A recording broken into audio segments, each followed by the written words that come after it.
Group ਅੰਦਰ ਇੱਕ audio recording ਜੋ ਪਾਈ ਹੋਈ ਹੈ,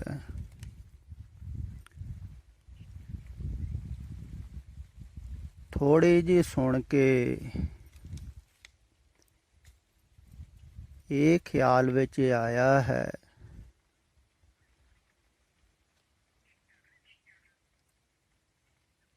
ਕਿ ਜ਼ਿਆਦਾਤਰ ਜਿਹੜੇ ਬੋਲਣ ਵਾਲੇ ਹਨ ਨਾ, ਉਹ ਅੱਖਰੀ ਅਰਥ ਬਹੁਤ ਵਧੀਆ ਕਰਦੇ ਹਨ। ਕੋਈ ਸ਼ੰਕਾ ਨਹੀਂ ਕਰ ਸਕਦਾ। ਵਿਆਖਿਆ ਵੀ ਬਹੁਤ ਵਧੀਆ ਕੀਤੀ ਹੋਈ, ਸਮਝਾ ਵੀ ਦਿੰਦੇ ਹਨ।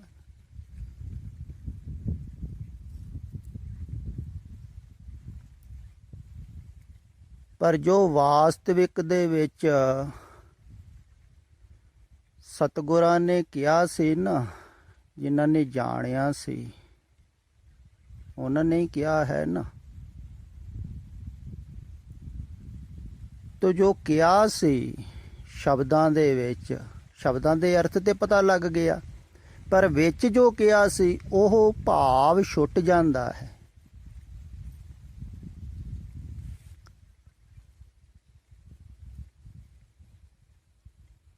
ਉਸ ਭਾਵ ਨੂੰ ਉਹ ਹੀ ਸਮਝਦਾ ਹੈ ਜਿਹੜਾ ਉਸ ਭਾਵ ਦੇ ਵਿੱਚ ਉਤਰਿਆ ਹੋਵੇ, ਜਿਸ ਭਾਵ ਦੇ ਵਿੱਚ ਉਹ ਸ਼ਬਦ ਕਿਹਾ ਹੈ।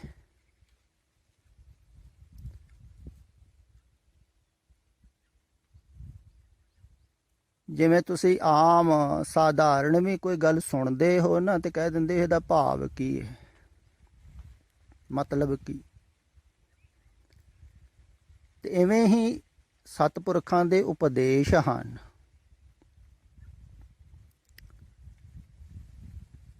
ਤੇ ਉਹਨਾਂ ਦੇ ਅੱਖਰੀ ਅਰਥ ਕਰਨੇ ਸਿਖਾਲੇ ਹਨ, ਜਿਹੜੇ ਪੜ੍ਹੇ ਲਿਖੇ ਕਰ ਲੈਂਦੇ ਹਨ। ਵਿਆਖਿਆ ਵੀ ਕਈ ਬਹੁਤ ਵਧੀਆ ਕਰਦੇ ਹਨ, ਬੋਲ ਵੀ ਵਧੀਆ ਲੈਂਦੇ ਹਨ। ਪਰ ਵਾਸਤਵਿਕ ਦੇ ਵਿੱਚ ਜੋ ਭਾਵ ਹੈ ਨਾ, ਸ਼ਬਦ ਦੇ ਅੰਦਰ ਕਿਹਾ ਗਿਆ ਹੈ, ਉਹ ਨਹੀਂ ਸਮਝਾਇਆ ਜਾਂਦਾ। ਫਿਰ ਦੂਸਰੀ ਗੱਲ, ਅਗਰ ਸਮਝਾਇਆ ਵੀ ਜਾਵੇ ਉਹ ਭਾਵ ਤੇ ਸੁਣਨ ਵਾਲਾ ਸਮਝ ਵੀ ਲੈਂਦਾ ਹੈ, ਤਾਂ ਵੀ ਸਮਝ ਵਿੱਚ ਟਿਕਦਾ ਨਹੀਂ ਹੈ।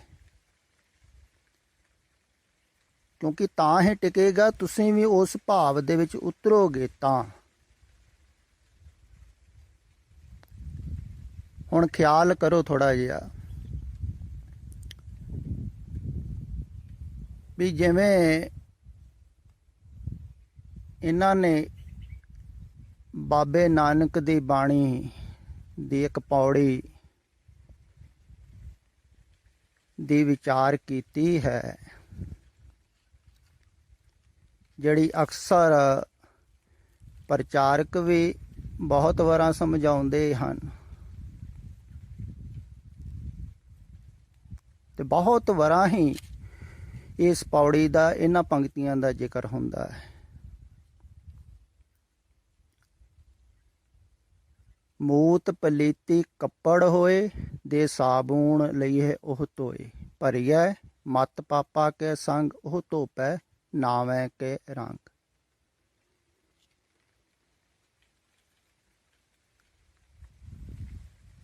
ਇਸ ਪੌੜੀ ਦੇ ਵਿੱਚ ਜੋ ਅਰਥ ਕੀਤੇ ਜਾਂਦੇ ਹਨ ਉਹ ਤੇ ਸਾਫ਼ ਹਨ।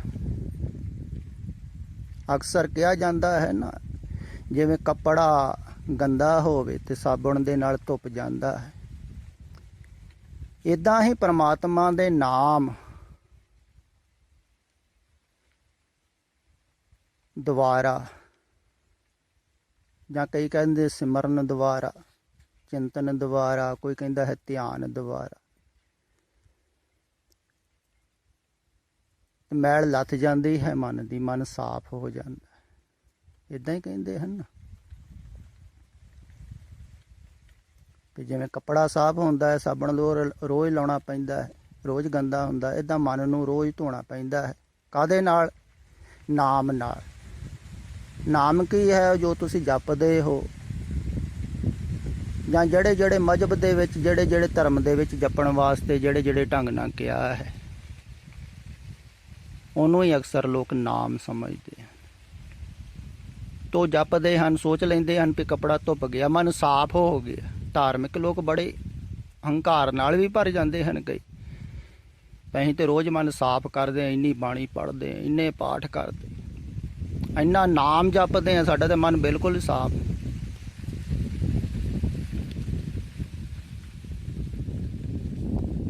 ਤੇ ਸਾਫ਼ ਕਰਨਾ ਹੈ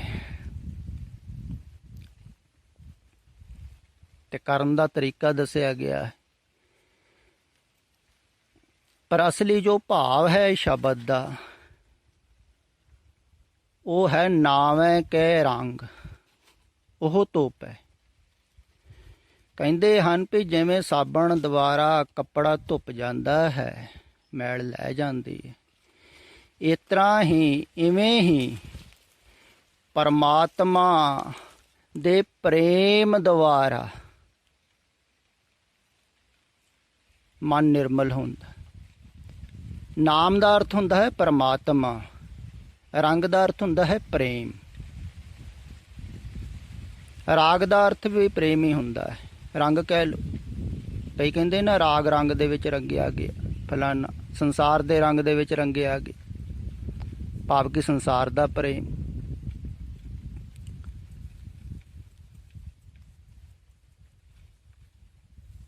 ਤੇ ਰੰਗ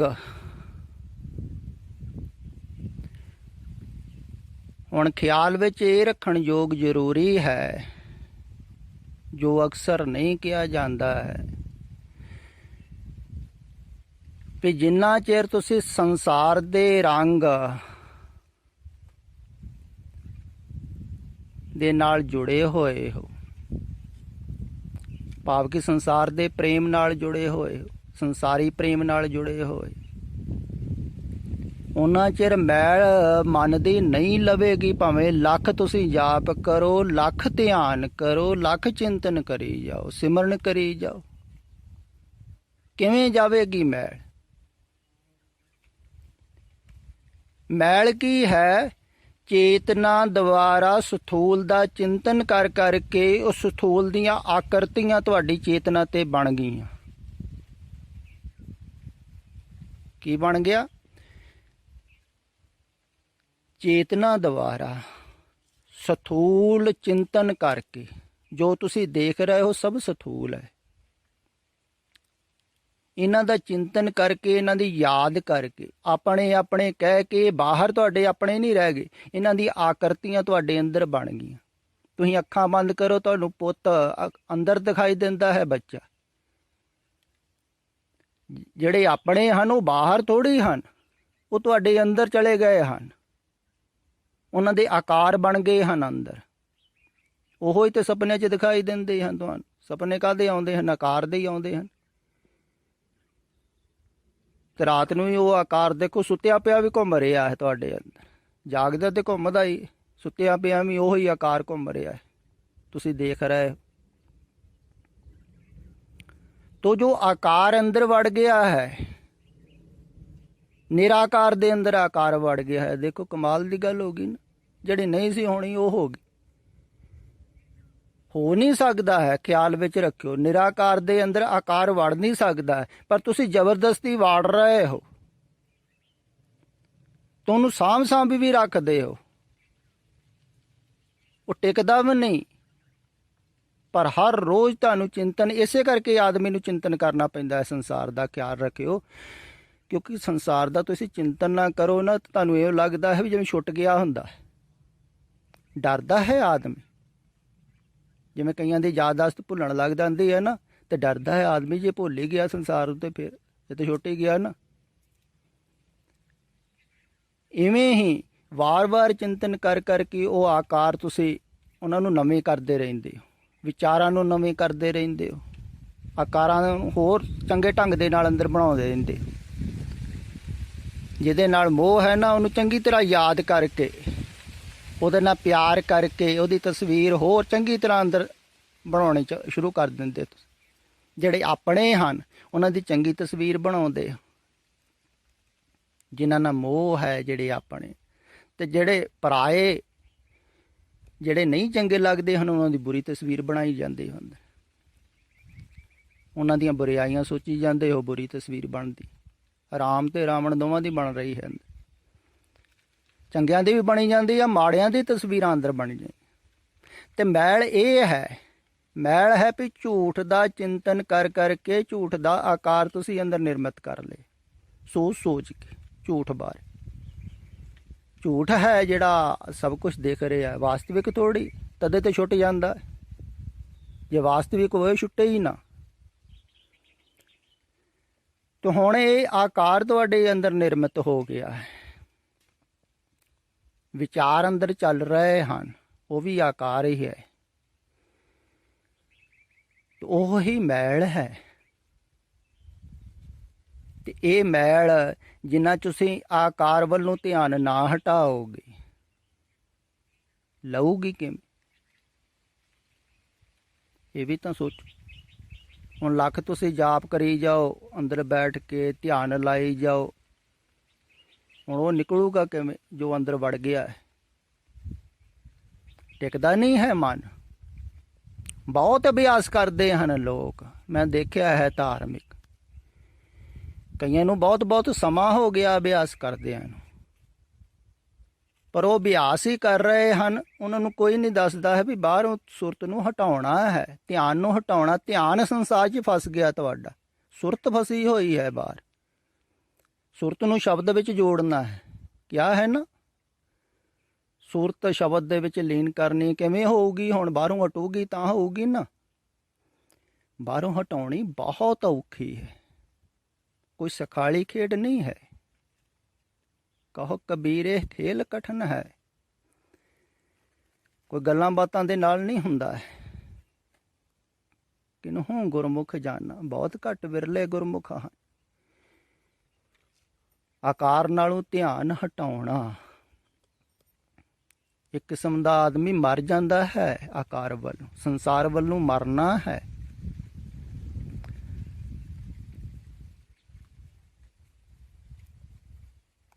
ਤੇ ਹੁਣ ਆਕਾਰ ਦੇ ਨਾਲ ਪ੍ਰੇਮ ਹੈ, ਆਕਾਰ ਦੇ ਰੰਗ ਦੇ ਵਿੱਚ ਰੰਗੇ ਹੋਏ ਹੋ ਤੁਸੀਂ, ਤੇ ਉਹਦੇ ਉੱਤੇ ਫਿਰ ਪ੍ਰਮਾਤਮਾ ਦਾ ਰੰਗ ਕਿਵੇਂ ਚੜ੍ਹੇਗਾ? ਇੱਕੋ ਹੀ ਚੜ੍ਹ ਸਕਦਾ ਹੈ, ਜਾਂ ਸੰਸਾਰ ਦਾ ਜਾਂ ਪ੍ਰਮਾਤਮਾ ਦਾ। ਜਿਨ੍ਹਾਂ ਨੂੰ ਪ੍ਰਮਾਤਮਾ ਦਾ ਰੰਗ ਚੜ੍ਹ ਗਿਆ ਸੀ ਨਾ, ਉਹਨਾਂ ਦਾ ਪਹਿਲਾਂ ਸੰਸਾਰ ਦਾ ਰੰਗ ਛੁੱਟ ਗਿਆ ਸੀ। ਉਹਨਾਂ ਨੇ ਕਿਹਾ ਵੀ ਹੈ ਨਾ, ਸਾਚੀ ਪ੍ਰੀਤ ਹਮ ਤੁਮ ਸਿਓ ਜੋਰੀ, ਤੁਮ ਸਿਓ ਜੋਰ ਅਵਰ ਸੰਗ ਤੋਰੀ।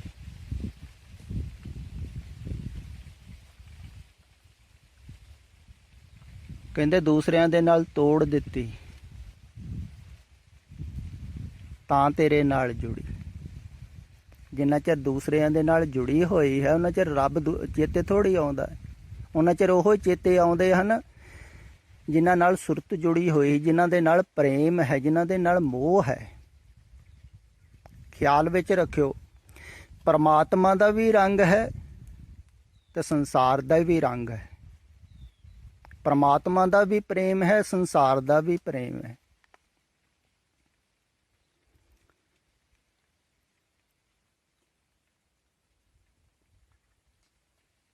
ਪਰ ਜਿਹੜਾ ਸੰਸਾਰ ਦਾ ਪ੍ਰੇਮ ਹੈ ਨਾ,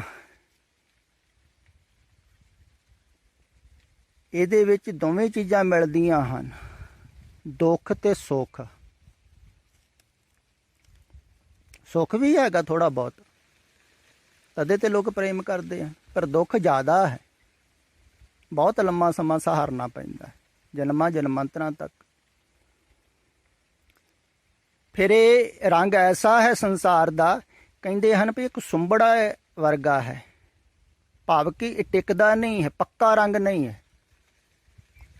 ਇਸੇ ਕਰਕੇ ਇਹਨੂੰ ਵਾਰ-ਵਾਰ ਚੜਾਉਣਾ ਪੈਂਦਾ ਹੈ ਸੰਸਾਰ ਦੇ ਰੰਗ ਨੂੰ।